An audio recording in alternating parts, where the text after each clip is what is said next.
नमस्ते। स्वागत करती हूँ आपके अपने चैनल डिवाइन मैसेंजर पर। तो उम्मीद करती हूँ आप सभी लोग बहुत अच्छे होंगे, स्वस्थ होंगे और मस्त होंगे।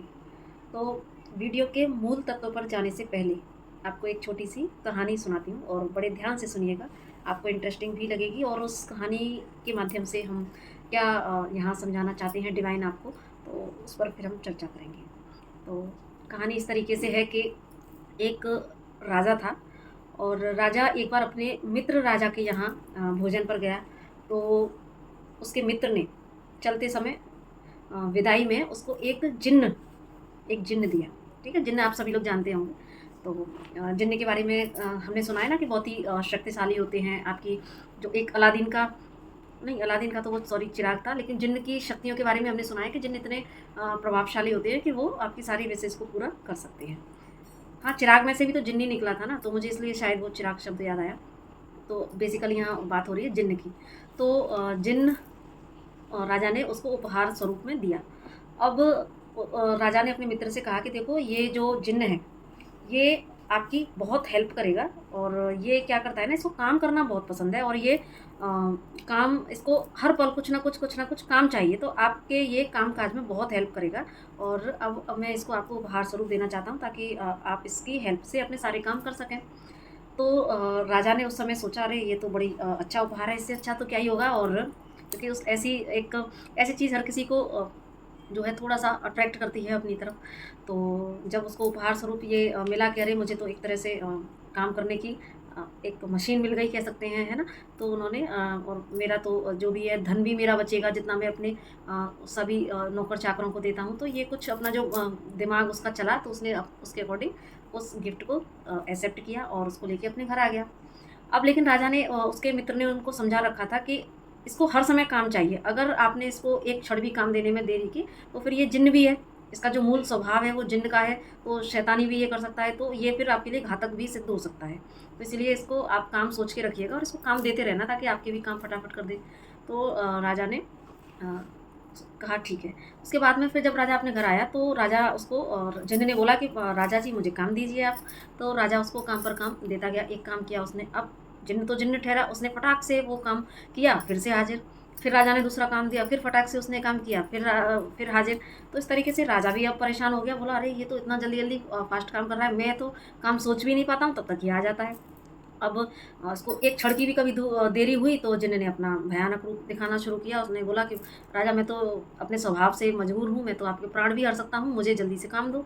अब राजा परेशान, ऐसे में जब कहते हैं ना कि जब हम बहुत परेशान हो जाते हैं तो हमें याद किसकी आती है? उस परम शक्ति की, उस ईश्वर की। तो राजा ने तुरंत ही बस जल्दी से एकदम से उसको अपने जान पर जो संकट उसे महसूस हुआ ना, तो उसने तुरंत डिवाइन से कनेक्ट किया और प्रार्थना की कि हे प्रभु मुझे रास्ता दिखाओ, मुझे कोई युक्ति बताओ, मैं तो बड़ा परेशान हूँ, मैं कैसे इससे छुटकारा पाऊँ। मैं तो इसके पॉजिटिव एक सकारात्मक पक्ष को ही देख के लेके इसको आया था, अब तो ये तो मेरी जान पर बनाई। तो इस तरीके से राजा ने जब प्रभु से सच्चे दिल से, कहते हैं ना एक क्षण की सच्चे दिल की पुकार ईश्वर सुनते हैं, तो तुरंत ही ईश्वर ने उसके माइंड में एक युक्ति डाली कि तो उसको तुरंत उसने अपने विवेक से उस युक्ति का प्रयोग किया और राजा ने उस जिन्न से बोला कि अच्छा ठीक है, मैं तुझे काम देता हूँ, एक काम करो तुम एक खंभा लेके आओ। तो खंभा यानी कि पिलर, ठीक है। तो अब जिन्न ने वो हाजिर कर दिया। अब राजा ने उससे बोला कि तुम इस पिलर पर, इस खंभे पर तब तक चढ़ो और उतरो जब तक कि मैं तुम्हें कोई दूसरा काम नहीं देता। तो जिन्न, क्योंकि अपना दिमाग तो उसने इस्तेमाल करना ही नहीं था, तो उसको तो क्योंकि वो तो एक सेवक के रूप में राजा के पास आया था, जिन्न ने स्वीकार किया। अब वो पिलर जब हाजिर हो गया तो अब राजा के ऑर्डर के अकॉर्डिंग उसने वहाँ पर उस पिलर पर चढ़ना और उतरना शुरू कर दिया। अब राजा ने बड़ी चैन की सांस ली क्योंकि जिन्न को एक परमानेंट काम मिल चुका था और राजा को कहीं ना कहीं इससे निजात मिल चुकी थी कि राजा ने बड़ा थैंक यू बोला डिवाइन को कि हे प्रभु थैंक यू सो मच, आपने मुझे इस जिन्न से बचा लिया, अदरवाइज आज तो ये मेरे प्राण लेके ही छोड़ता। तो क्योंकि उस जिन्न को काम मिल चुका था और क्योंकि अब राजा नेक्स्ट काम उसको देता, मतलब देता, तो यहाँ पर क्या था, बस उसको चढ़ना था उतरना था, चढ़ना था उतरना था। अब जिन्न भी कहीं ना कहीं परेशान हो रहा था कि बार बार एक ही पिलर पर चढ़ना उतरना, चढ़ना उतरना, चढ़ना उतरना, लेकिन अब वो कुछ कर नहीं सकता था, वो भी मजबूर था। तो बस जिन्न पूरा टाइम, लाइफ टाइम तक यही काम करता रहा, चढ़ता रहा उतरता रहा, चढ़ता रहा उतरता रहा। और इधर राजा एकदम से मस्त हो गया और अब वो पहले की तरह हो गया कि चलो मेरे को इस मुसीबत से छुटकारा मिला। तो अब इस कहानी से इस कहानी में हम क्या कुछ सीखना चाहते हैं, क्या है इस कहानी में? तो इस कहानी में जो जिन्न है वो है हमारे मन का प्रतीक, है ना? और ये कहानी बताती है कि हमारा जो मन है वो एक जिन्न की मानिंद है। हर समय इसको कुछ ना कुछ करते रहना है, कुछ ना कुछ सोचते रहना है। हम सभी जानते हैं कि मन की गति इतनी ज़्यादा तेज़ है, वायु से भी ज़्यादा इसकी गति तेज़ है। पल में यहाँ तो पल में कहाँ, पल में कभी इतनी पुरानी बचपन की यादों में तो कभी फ्यूचर में भी तक चला जाता है ना? तो मन इतना शक्तिशाली है कि वो जो है हमें चला रहा होता है। हम एक्चुअली मन के मुताबिक ही एक इंसान चल रहा होता है। और अभी जो इससे पहले मैंने एक वीडियो बनाई थी, डिवाइन ने बनवाई थी, तो उसमें जो हम डार्क एंड लाइट को लेके जो बात कर रहे थे, तो कहीं न कहीं ये उसका सेकंड पार्ट ही कह सकते हैं, क्योंकि वो भी वीडियो काफ़ी लंबी थी, लेकिन उस एक वीडियो में सारी चीज़ें कवर करना मुश्किल नहीं था, तो इसीलिए मुझे बाद में भी ये गाइडेंस आती रही कि हम इसके ऊपर भी चर्चा करें। क्योंकि वहाँ जो डार्केस्ट एनर्जी की जो बात हो रही थी, नेगेटिव अटैक्स की बात हो रही थी, तो यहाँ पर जो मन है, मन भी कहीं न कहीं हमारे लिए एक डार्केस्ट एनर्जी का ही काम करता है, क्योंकि मन और आत्मा दोनों का ही अस्तित्व है। और उसमें से भी हम क्या करते हैं ना, एक कि हम अपने मन की आवाज़ को ज़्यादा सुनते हैं, अपनी आत्मा की आवाज़ को तो हम दबाते ही जाते हैं। अपनी आत्मा की आवाज़ को हम कभी सुनना नहीं चाहते। आवाज़ अंदर से आती है, आत्मा देती है आवाज़ कि हम यहाँ गलत हैं, हमें ऐसे लेना है, लेकिन हम अपनी आत्मा से इतना दूर होते जा रहे हैं, अपनी मन की सुन कर। अपनी सिर्फ मन की हम सुनते हैं, तो मन की सुनते-सुनते हम अपनी आत्मा से कहीं दूर इतना आते चले जाते हैं, और फिर हम एकदम से इसी और मन के ही चलाने से, मन की बात मानने से ही हम जब हम चलते हैं, तो इसीलिए हमारे ऊपर कर्मा की लेयर भी चढ़ती है, और हम अपनी आत्मा से बहुत ज़्यादा दूर आ चुके होते हैं। हमारे और आत्मा के बीच में जो मन की लेयर होती है, कहीं न कहीं कह सकते हैं, तो फिर हम गलत ही मन के चलाए हुए मन के ही जाल में ट्रैप होकर उसके ही बनाए हुए रास्ते पर हम चलना शुरू कर देते हैं, और सारा ही खेल ये मन के उसमें है। तो अब मन के बारे में कहा भी जाता है कि ऋषि मुनियों ने भी बोला है कि मन के मते न चालिए, मन पक्का यमदूत, है ना? मन को यमदूत की भी संज्ञा दी गई। और यमदूत क्या करते हैं? हमें मौत के करीब ले जाते हैं। जहाँ हमारी आत्मा मोक्ष की तरफ हमें बढ़ाने का प्रयास करती है, हमें ऐसे दिशा निर्देश देना चाहती है, वो हमें आवाज़ लगाती है अंदर से, लेकिन क्यों? क्योंकि वो उसका जो लक्ष्य है वो परमात्मा है, वो परमात्मा से मिलना चाहती है। लेकिन आत्मा और परमात्मा के बीच में जो ऑब्स्टिकल क्रिएट करता है वो मन। तो मन भी, इसीलिए मन को ऋषि मुनियों ने यमदूतों की संज्ञा दी। इसीलिए जो डार्केस्ट एनर्जी की हम कल वीडियो में बात कर रहे थे, कहीं न कहीं ये जो मन है वो भी एक डार्क एनर्जी का काम करता है। और स्पेशली जो साधक हैं, है ना? अब हम यहाँ पर इस वीडियो को बनाने का इस वीडियो को बनाने का जो एक मोटिव है वो क्या है?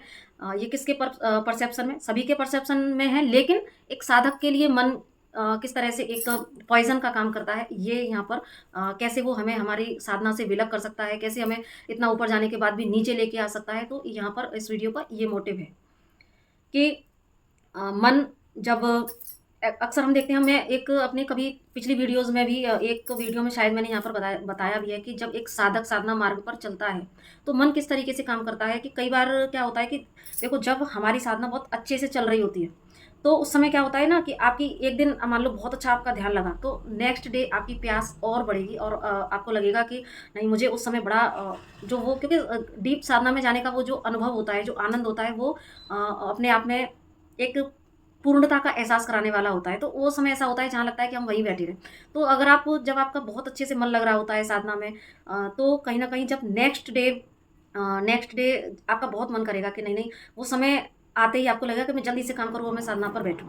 तो इस तरीके से फिर ये आपका क्रम काफ़ी दिन तक चलता रहेगा। तो कहने का भाव ये है कि जब एक बार आपका अच्छे से मन लगता है, आप करते जाते हैं। लेकिन सडन कभी किसी दिन आपका वो टाइम पीरियड अगर मिस हो जाता है, आपको कोई इम्पोर्टेंट काम आ जाता है, या आप कहीं बाहर चले जाते हैं, या तो कुछ बाहर की एनर्जीज़ का इम्पैक्ट एक तो ज़रूर से आप पर पड़ता है, क्योंकि आप अगर अपने ही घर में बैठ के साधना कर रहे हैं, तो और आपका इस तरीके से डिटर्मिनेशन, आप बराबर बैठ रहे हैं, सब कुछ है, तो आप करते जाएँगे। लेकिन जैसे ही आप बाहर निकले, ठीक है, तो 3D का जो इम्पैक्ट है वो ज़रूर से आप पर पड़ता है। लोगों की एनर्जीज़ कैरी करते हैं, और मान लो तो क्या होता है ना कि नेक्स्ट डे अगर मान लो आपकी साधना छूटी, तो मन क्या करेगा ना कि अगले दिन फिर आपका जो है, उससे अगले दिन आपका मन नहीं करेगा साधना करने का। उससे अगले दिन आप क्या करोगे कि होता है ऐसा, है ना? ये मैंने पहले एक्सपीरियंस किए हैं, और होते रहते हैं ये चीज़ें कि क्या होता है कि हम फिर क्या करते हैं कि अभी मैं पहले ये वाला काम कर लेता हूँ, उसके बाद साधना करूँगा। अरे अभी मेरा वो भी रह गया है, इसको भी कर लेता हूँ, उसको मैं जो है फिर से फिर बैठूँगा साधना पर।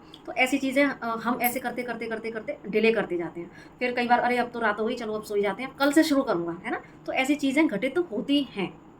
मन इस तरीके से काम करता है। या फिर या सडन याद आ गया, अरे मुझे उससे कॉल पे बात करनी है, या किसी का कॉल आ गया, है ना? तो इस तरीके से ऑब्स्टिकल एक तो वैसे ही माया के प्रभाव से होते ही रहते हैं, जो कि उस वीडियो में बताया गया। और इस तरीके से यहाँ पर मन भी आपको भ्रमित करता है। वो कहता है कि नहीं, अभी तुझे ये भी काम करना है, ये भी काम करना है, और थोड़ा-सा आप डिले की एनर्जी में आ जाते हो।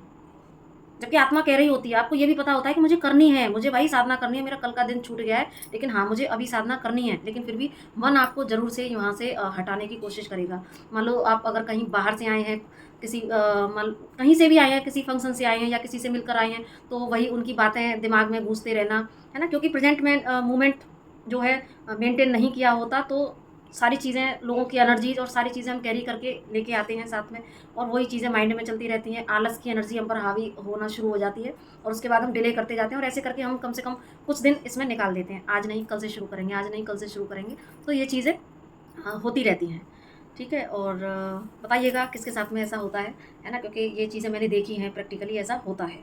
और इस तरीके से मन क्या करता है हमें, क्योंकि उसका तो काम ही है कि वो आपको आपके पथ से विलग करना चाहता है, आपके पथ से, पर वो नहीं चाहता कि वो चले, आप ईश्वर के नज़दीक जाएँ। तो वो ऐसे-ऐसे खुरापात, क्योंकि मन का काम है, मन एक खुरापाती है ना? शैतान की संज्ञा क्यों मन को दी गई है? क्योंकि मन आपके ना अंदर एक ऐसी खुरापात ये खुरापाती तो है कि चलो अभी मैं ये चीज़ कर लेता हूँ, अभी चलो मोबाइल को ही ले लें, मोबाइल हम देखना शुरू करते हैं, सोचेंगे कि चलो इसमें से हम कुछ अच्छा, है ना? क्योंकि अगर हम साधना पथ पर चल रहे हैं तो कहीं न कहीं हम रिसर्च मोड में रहते हैं, हम अच्छी चीज़ें देखना चाहते हैं, अच्छी चीज़ें करना चाहते हैं। तो इसके लिए कई बार हम जब मोबाइल को भी यूज़ कर रहे होते हैं, तो वहाँ पर कोई एक ऐसी कोई चीज़ आई, उसको देखना शुरू किया, उससे रिलेटेड हम और भी चीज़ें देखना शुरू की। उसके बाद में कुछ अचानक बीच में ऐसी चीज़ आ गई कि जहाँ पर वो हमें अच्छी लग गई, तो चलो अरे थोड़ा-सा एंटरटेनमेंट भी तो ज़रूरी है, ये भी थोड़ा-सा देख लेते हैं। फिर उससे रिलेटेड और भी चीज़ें आने लगी, वो देखते रहते हैं। इसके बाद स्क्रॉलिंग का जो एक चलता है, तो हम कहीं न कहीं उस एनर्जी में भी फिर उस ट्रैप में चले जाते हैं, और हम सोचते हैं कि चलो अरे हम कुछ भी तो ऐसा अपने लिए नहीं करते हैं, तो थोड़ा-सा मनोरंजन भी होना चाहिए। तो इस एनर्जी से फिर हम वहाँ हमारा तुरंत माइंड जो है ट्रैप खेलता है, मन हमें इस ट्रैप में डाल देता है, और फिर 5 या 10 मिनट की सोच के जब हम मोबाइल देखते हैं, तो फिर पता ही नहीं लगता कि कब हमारा उसमें 1 घंटा ऐसे ही चला गया। जबकि एक साधक का एक-एक क्षण इतना ज़्यादा कीमती होता है कि अगर मैं आपको इस क्षण की महिमा बताऊँ, तो जो किसने बोला है ये? कबीरदास जी ने। कबीरदास जी ने के साथ में एक घटना हुई थी कि एक एक बार वो सूत, जो चरखा होता था ना, चरखे पर जो सूत कात रहे होते थे, तो एक बार उनका जो धागा था वो टूट गया था।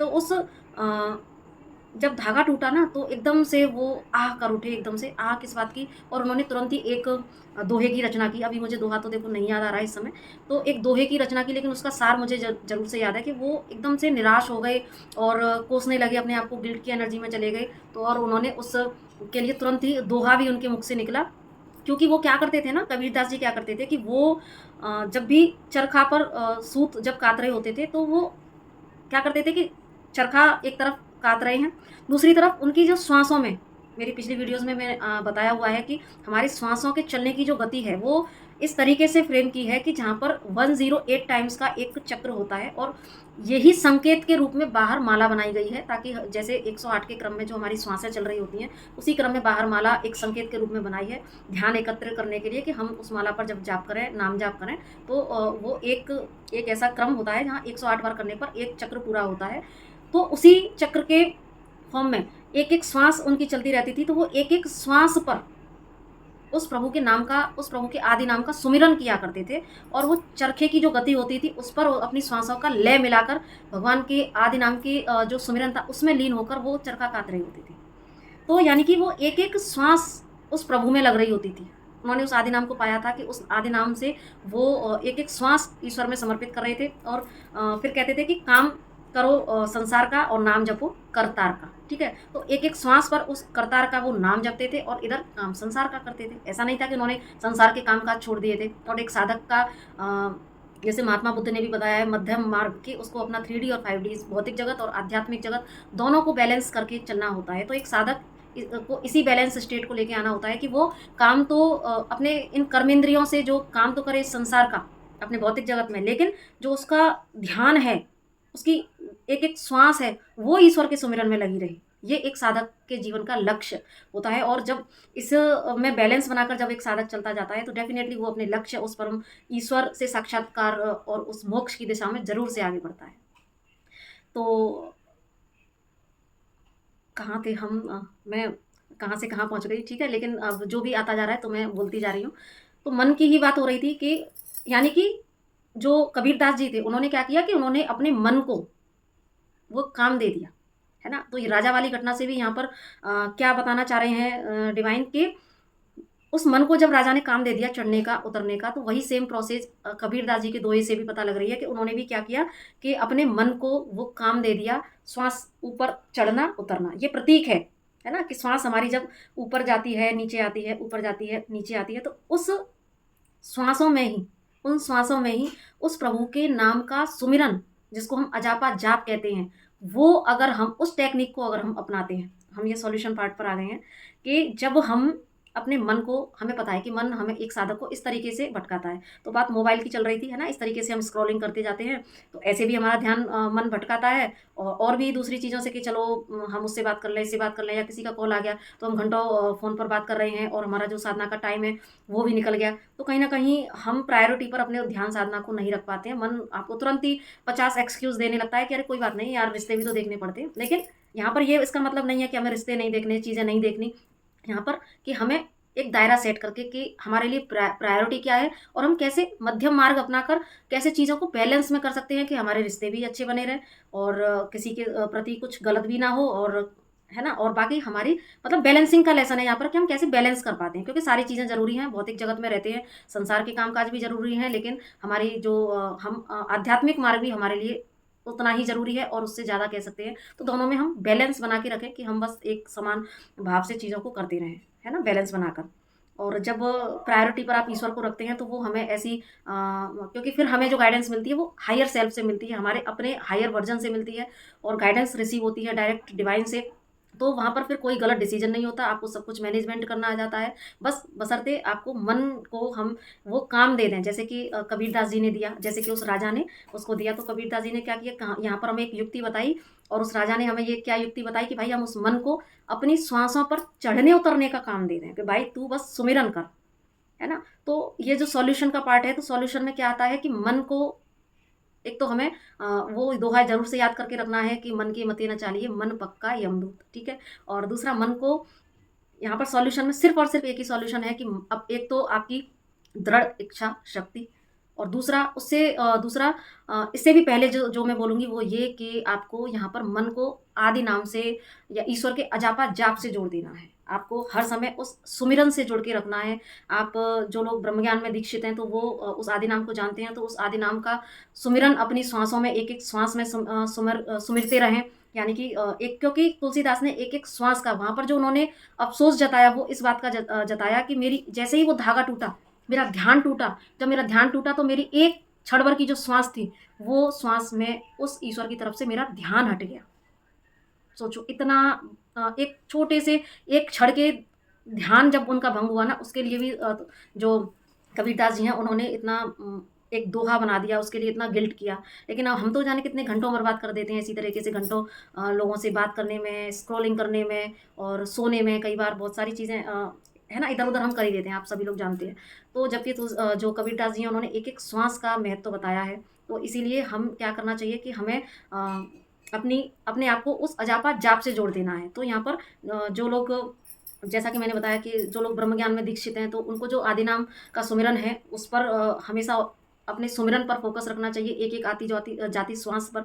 और दूसरा, जो लोग अगर ब्रह्मज्ञान में दीक्षित नहीं हैं, तो वो कोई भी एक जो जिन भी, क्योंकि ईश्वर ऐसे एक है, हम सभी जानते हैं, लेकिन फिर भी यहाँ पर अजापा जाप की बात चल रही है, तो अजापा जाप का तो मतलब ही यही होता है कि ऐसा जाप जो कि सिर्फ़ आप मन-मन में कर सकते हैं, जहाँ पर आपको जीभ और होंठ हिलाने की ज़रूरत नहीं पड़ती, एक-एक आती-जाती श्वास पर उस अजापा जाप को किया जाता है।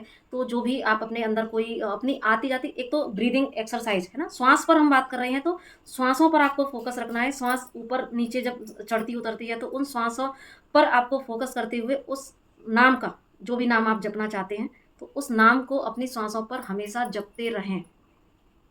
सिर्फ एक यही तरीका है जो आपके मन को कंट्रोल कर सकता है। अदरवाइज जैसे ही आपकी ध्यान उस अजापा जाप से हटेगा, वैसे ही आपका मन आपको अलग अलग चीज़ों में ज़रूर से भटकाएगा। वो उसका काम ही है आपको भटकाना। तो मुझे जो इसका सॉल्यूशन मिला इन 2 कहानियों से, कबीरदास जी की घटना से और दूसरा राजा की घटना से, तो सिर्फ इसका एक ही सॉल्यूशन है कि आप अपने मन को काम दे दो। और वो काम क्या है? सॉरी गाइज़, यहाँ पर थोड़ा लाइट की प्रॉब्लम रहती है, तो बार-बार आना, ये लाइट आती जाती रहती है, ठीक है? तो यानी कि आपको क्या करना है, मन को काम दे देना है कि भाई तेरा काम है, ये नाम मैं तुझे दे रही हूँ ईश्वर का, या ये नाम मैं तुझे दे रहा हूँ, तो इस नाम को तू सुमिर। इस नाम, बस तेरा इतना ही काम है। इस नाम के ज़रिए नीचे जा, इस नाम के ज़रिए ऊपर चढ़। तो इस तरीके से जब आप अपने मन को काम दे देते हैं, हाँ, थोड़ा-सा मुश्किल हो सकता है, टास्क है एक, क्योंकि इतने इतने जन्मों से मन के मुताबिक ही चलते आए हैं। तो यहाँ पर थोड़ा टास्क हो सकता है, टाइम लग सकता है मन को कंट्रोल करने का, लेकिन तरीका एक ही है और वो यही है कि आप उस मन को उस परम शक्ति के सुमिरन से जोड़ दें। उस अजापा जाप से जब आप नाम को जोड़ देते हैं, मन को जोड़ देते हैं, तो फिर एक टाइम ऐसा आता है ना कि आपका मन शांत हो जाता है, ठहर जाता है। क्योंकि जैसे वो जिंदगी थी ना कि वो भी पस्त हो गया था, थक गया था, उसको समझ नहीं आ रहा था, लेकिन उसको काम दे दिया था, अब वो कुछ कर भी नहीं सकता था। तो इसी तरीके से एक दिन फिर साधना मार्ग पर जब आप मन को इस तरीके से कंट्रोल कर लेते हैं अजापा जाप से, तो होता क्या है कि एक दिन आपका मन भी, है ना, मन भी जो है स्थिर होने लगता है। वो भी फिर क्योंकि जब तक आपने मन को काम दे दिया, आपकी जर्नी ऊपर जा रही है, ऊपर जा रही है, ऊपर जा रही है। जब जब जर्नी ऊपर ऊपर जा रही है, जब आप 5D में शिफ्ट कर जाते हैं, उसके बाद आपके ऊपर ना तो किसी डेविल और डार्केस्ट एनर्जी का अटैक होता है, ना फिर आपके ऊपर मन का कोई अटैक होता है। मन भी फिर हार जाता है ना मन आपसे। जब मन हार जाता है, मन स्थिर हो जाता है, मन को समझ आ जाता है कि मेरा एक जीवन में यही लक्ष्य है, यही काम है, तो वो फिर उसी काम को करने के लिए बाध्य होता है, मजबूर होता है। तो यहाँ पर ये ही 2 हम चीज़ें अपना सकते हैं। अपने मन को अजापा जाप का, उस प्रभु के नाम का अपनी एक-एक आती जाती श्वास में सुमिरन हम करने का काम मन को सौंप दें, दृढ़ प्रतिज्ञ होकर। क्योंकि दृढ़ प्रतिज्ञ एक साधक को होना, ये साधक का गुण है कि उसको दृढ़ प्रतिज्ञ होना ही चाहिए। क्योंकि एक साधक तभी आगे साधना पथ पर आगे बढ़ सकता है जबकि उसकी स्ट्रॉन्ग विल पावर है, वो डिटरमाइंड है अपने उस लक्ष्य की तरफ। क्योंकि विवेकानंद जी भी बोलते थे, विवेकानंद जी ने बोला था कि उठो, जागो और प्रयास करो। तब तक प्रयास करो जब तक कि आप अपने लक्ष्य को प्राप्त ना कर लो। उन्होंने ये एक साधक के लिए ही बोला था, है ना। अगर आप और ये शायद दूसरा जो है, शायद महात्मा बुद्ध ने बोला था कि बताना, क्योंकि मुझे एकदम से नाम स्पष्ट नहीं हो रहा है कि ये किसने बोला था, कि अगर आप दौड़ नहीं सकते हैं तो आप चलें, और जब आप चल नहीं सकते हैं तो आप रहेंगे, लेकिन एटलीस्ट आप के अंदर मूवमेंट होता रहे। आप मूवमेंट वाली स्टेट में ज़रूर से रहें कि बस आप, लेकिन ठहरे नहीं, आप ठहरे नहीं, आप चलते चलते रहें, भले ही धीरे स्पीड से हो रहे लेकिन चलते रहें। लेकिन ठहरना किसको है? मन को, है ना। तो उसके लिए यहाँ पर आपका चलना बहुत ज़रूरी है। जैसे ही आप चलना शुरू कर देते हैं, मन आपका स्थिर होना शुरू हो जाता है। और एक आजकल तो ये भजन भी काफ़ी टाइम से आ रहा है ना कि मन के बहकावे में न आ, मन राह भुलाए भ्रम में डाले, तू इस मन का दास न बन, इस मन को अपना दास बना ले, है ना, यही है। तो आई होप इस वीडियो से आपको ज़रूर से कोई गाइडेंस मिली हो, क्योंकि मुझे जो गाइडेंस मिली मैंने एज इट आपसे कन्वे कर दी। और वीडियो बहुत लंबी हो चुकी है गाइस, तो मैं एडिट करके इसको थोड़ा सा फास्ट करने की कोशिश करूँगी। और बाकी आपको पसंद आए तो इसको लाइक, शेयर और सब्सक्राइब चैनल को ज़रूर से कीजिएगा। और भी जो लोग इस तरह की प्रॉब्लम्स को फेस कर रहे हैं तो प्लीज़ उनको ज़रूर से इसको शेयर कीजिएगा। और बाकी इसके साथ ही नमस्ते, राधे राधे।